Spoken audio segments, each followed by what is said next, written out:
Whether you're being harassed or you have harassed someone else or are currently harassing someone else, this video is for you. There is healing to be done. Hi, welcome to Healing from A to Z with Masterful U and KB.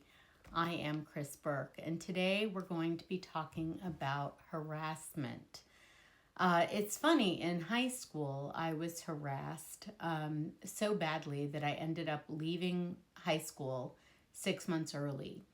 And when I went to a therapist, the therapist told me that I was being attacked by people who saw something in me that they didn't see in themselves.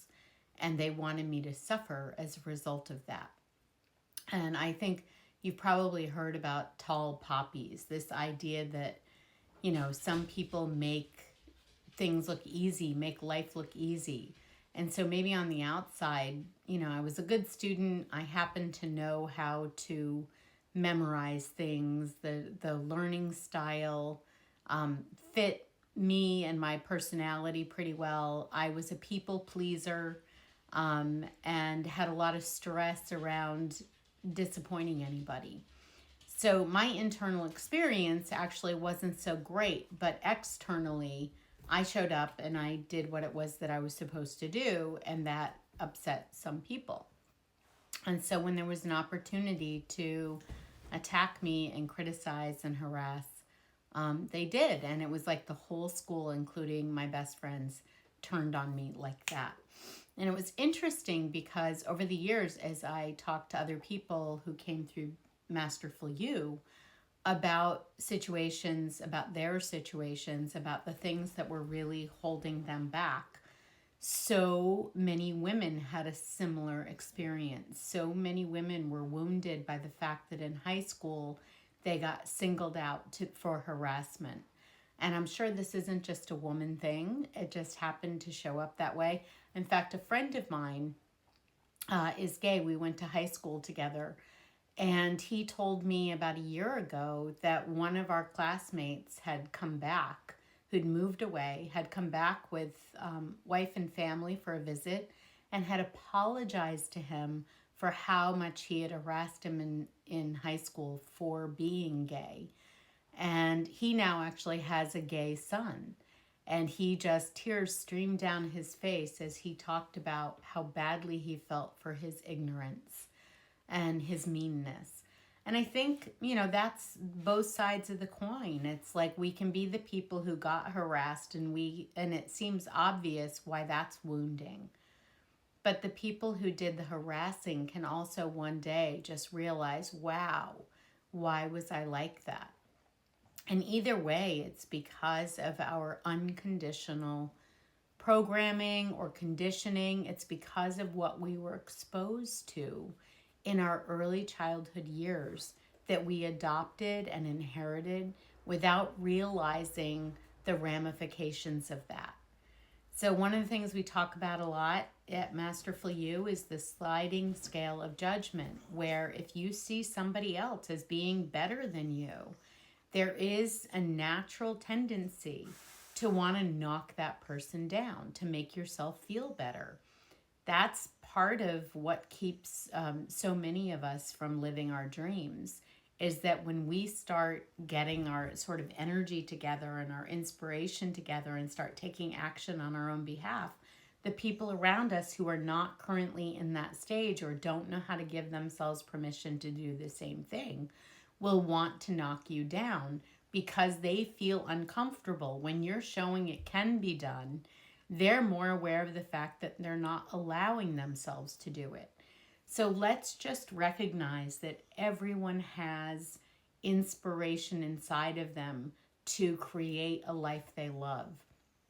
If they're not doing it at this moment, it's because they've got so many fears and beliefs and wounds that keep them from being able to believe in themselves and take those steps forward.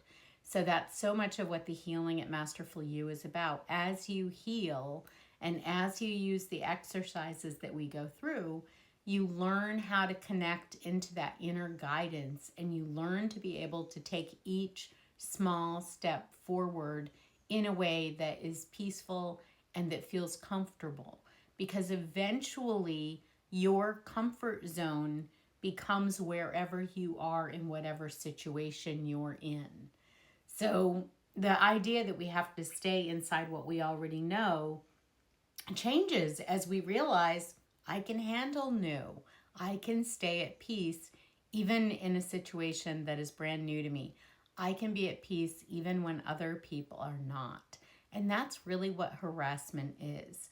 I left high school. A lot of the people that I know left their hometowns just never to return because they felt that they'd been kicked out by the tribe. This is an instinctual response that we have, right? So we want to belong. That's part of survival. And when we get kicked out by the people that we grew up with, that can be really painful, and we'll carry those wounds forward. So this exercise that I'm about to lead you through will help you to heal those wounds and recognize you didn't do anything wrong. Even if people attacked you because you did something, maybe I don't know, maybe you lied, or maybe you cheated, or, maybe you went to a party and got drunk, or maybe you were, with someone else's boyfriend or girlfriend or whatever. Like, even if there was something that they pointed at that you did that they wanted to blame you for, make you guilty for, please understand your behavior wasn't what it was about. It was about the fact that they saw you as somebody that threatened them. Your presence, your energy made them feel threatened, and they wanted to even the score. That also is instinctive and something that we promote in our society unconsciously. So let's get to a place of letting this energy go, and so that we can heal and move forward, and you can actually listen to that inspiration, follow your intuition, and create a life you love without worrying about the other people who feel uncomfortable. Their discomfort is not your problem. It's not even your business. But it is your business to understand why they're behaving the way they are, that it isn't really about you. It's about their own frustration with where they're at and their inability to take action on their behalf. It's the case 99.9% of the time. I mean, I'm sure there's that 1.1% chance out there that I've yet to hear of. But that's the way it is. And so we can kind of let go the idea that people didn't like us, or that we did something wrong, or all of that garbage that goes along with those stories, and just recognize this is human nature at work, and we can heal ourselves and move on. And that is a beautiful thing to do. So right now, I invite you into this exercise. If you don't feel like doing an exercise right now, but this is something you would like to return to, write down masterfulu.com, and we have all kinds of resources at Masterful U that you can use whenever you like. There are free resources, there are programs that will guide you through in groups as small as 4 people, going step by step through the process of healing. Whatever fits you, your time schedule, your budget, your preferences right now, it's all available there. So check it out. Okay, for those of you who are interested in doing the exercise right now, let's do this. Please like, share, and subscribe before we get into this, and let other people know that healing is available to them, and we don't have to suffer anymore. We don't have to carry regret and sadness and grief from the past. We can go forward with a clean slate and create a life we love. Okay, write down 3 times that you were harassed in the past. If you can't think of 3 times that you were harassed, just write down what you can. Then write down 3 times that you were part of harassing someone else. And immediately it might be, oh my gosh, I've never done that. But think about, even go big picture. Like, when have you thought badly of big public groups? Maybe, people who agreed with something or disagreed with something. It could be political. It could be medical. When did you feel justified in saying that another group, putting another group in the position of saying they were wrong and deserved harassment? And if you haven't done that, that's great too. I also recommend thinking back to childhood and our siblings or friends, because a lot of times that was part of the learning process, to kind of give somebody a hard time. Okay, now circle this. This is your starting point. And as you look at this list and what it represents to you, I want to ask you where you are in your experience using your inner compass. So on a scale of 1 to 10, where 1 is, it's so heavy, this harassment is so heavy, it's hard to get out of bed in the morning. You know, it's hopelessness, right? Up to a 10, which is, I'm feeling good. I'm really trusting that each step I'm taking is going in the right direction. Where are you right now on that scale? This is an intuitive exercise. Whatever number pops into your head, that's your number. Okay, now we're going to interview this experience. So instead of focusing on what other people are doing and what we think other people are thinking and what we're thinking about ourselves, we're actually going to interview our experience. So we're going to start out with, what is it that you're thinking right now about harassment as you look at this list? What are your thoughts? Just write them down. Don't judge any of them. Don't decide if they're good or bad. Just write them down. This isn't saying who you are. It's saying what's been going on in your mind at this level. And when you change to a higher level, which is the process that we'll be doing together, you won't have those thoughts anymore. But we need to look at where we're starting. Okay, so what are you feeling at this level? This was a hard one for me for a long time because I had pretty well shut down my feelings. You know, feelings are something that happen at the kind of stomach level. And if you grew up in an environment like most of us did, where you were expected to be pleasing, not to express the actual emotion that you were having, but to express the emotions that other people were comfortable with, then you may also have shut down this feeling. If you're empathic, you may, sensitive to other people's emotional states, you may also have shut this down.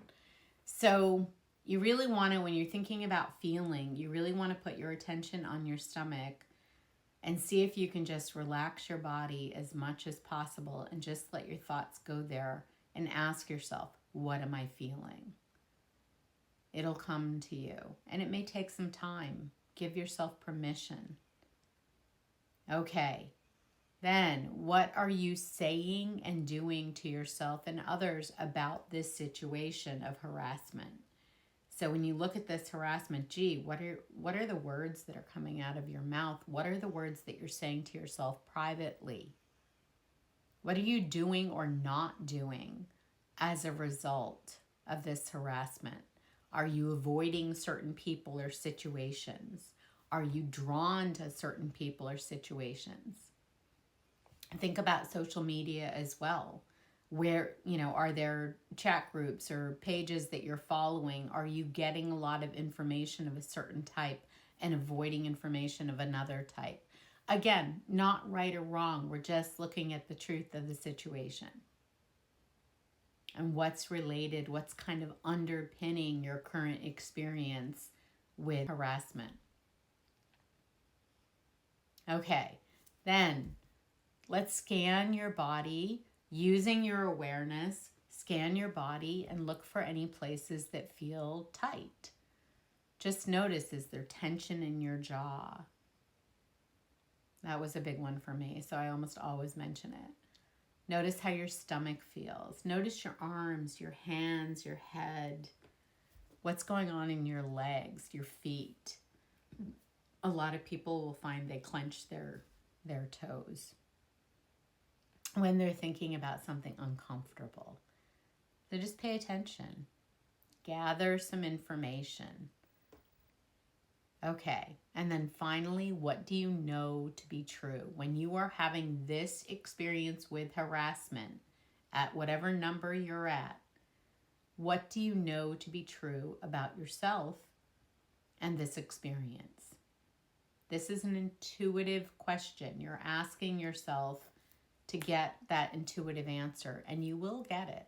If you don't get it in the moment, if it doesn't pop into your mind, some of us are highly intuitive, like we've used that muscle a lot, and the answers pop in right away. And others of us will need to wait until it comes at a different time. I know one person I worked with for a number of months would get the answer like 2 or 3 days later. She would, be out running or taking a walk or showering or whatever, and all of a sudden, boom, the answer would pop in, and she got frustrated because she never got it during the exercise itself. But that's okay. Because later she came to understand, oh, my system works a little bit different, and everybody's does. That's the point of going through these exercises, is we actually want to understand how your conscious and unconscious communication works so that you can use that information to create a better life for yourself. Okay, now we're deciding where we want to go. So what's your destination? You're currently at whatever number you're at. What number are you headed for? I always recommend choosing, 6, 7, 8, something that feels achievable, but that also is an improved experience. And kind of stay away from 9 and 10 for now, because as you move up the scale, you start realizing that they can be so much better than you ever imagined. And also, you don't want to set a number that feels so high that it's out of reach and then you just kind of give up. If you set a 6, 7, 8 and you stay with this, you'll be there before you know it. You can always raise your number. All right, now we're going to paint a picture for ourselves. We're going to use our conscious mind to paint a picture of what this experience is going to be like, so that we can plant that in our unconscious mind and it can start to become true. So at this higher number experience, what is it that you will be thinking? What kind of thoughts will you have? Let your imagination run wild. Your imagination is like a magic wand. We just never really learned how to use it in day-to-day life. Okay, what will you be feeling? Albert Einstein told students at a school when he was speaking that the most important thing they could do was to develop their imagination. And I think the man knew a little bit about how the mind works. Okay, what will you be saying or doing inside your own experience and when interacting with other people? Or what will you not be doing anymore?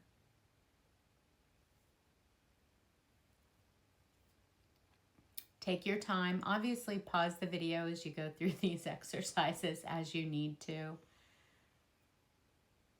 Then scan your body in your imagination. What will be different? How will your sensation be different? Will you feel more relaxed? Will you feel more stronger? Will you feel more comfortable in your skin? And then finally, at this new experience level, at your destination, what will you know is true about yourself and your experience? Yeah, great work. Okay, now the last piece of this is to ask yourself the question. I call it using the magic toaster. When we use our conscious mind, we've just used the conscious mind to set a very clear direction for ourselves. Now we're going to use it to ask a question. Any question you ask of your unconscious mind will come to you as an answer. It may not be an answer that you recognize right away, but any question you ask will be answered. And so we need to learn how to keep our antenna up, so to speak, watching for the answer. So, for example, I remember one time my son, yeah, I guess I was thinking, can I share this? Yeah, he'll be fine with that. My son had taken a year off between high school and college. And we were talking about he was ready to go to college. He'd been working and he was like, I'm ready to go. I said, oh, okay, what do you want to study? I don't know. I just want to go somewhere where I can snowboard. I love to snowboard. I need to be able to be outside, and, college, I need to be in a place where that can happen. And the very next day, my mother called and she told us about this college out on Lake Tahoe where kids can go snowboarding and all the rest. And it was a great liberal arts school. And that she had no idea that my son and I had had that conversation just the night before. So when she called, I instantly recognized, oh my gosh, this is the answer. And he ended up going to school there. It was a great experience. So pay attention, because the answers can come through any avenue. It can be through other people. If you know you've asked the question, when answers come, it's easier to recognize, oh, that's an answer to my question. So just stay open. It can come from surprising places. It can also just pop into your mind, or it can come up in a dream. It's all going to be interesting and unique to you.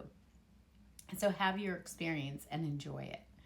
Okay, so the question that we ask is, what do I need to know or do to move my experience along to this new number, to whatever that number is? What do I need to know or do? Let that question be out there. Continue asking that question. And then pay attention to what comes up. Because sure enough, if you are interested in improving your experience, we like to say the entire universe is going to conspire to help you. Because you having a better experience means a better world for all of us. You will show up differently. You will be somebody who is here contributing to the experience of other people, instead of kind of hiding your brilliance. Okay. If you would like additional help, remember there's masterfulu.com, and also on Fridays, my dear friend and colleague and I, Judy Forder, do answer your questions. So you can put your questions or comments down below. We will respond to them on Fridays, and you'll see the link to that video, whether it's coming up live or the recorded version, down below. I want to thank you so much for staying with me today, for showing up for yourself, for spending your precious time with me, and most of all, for being you.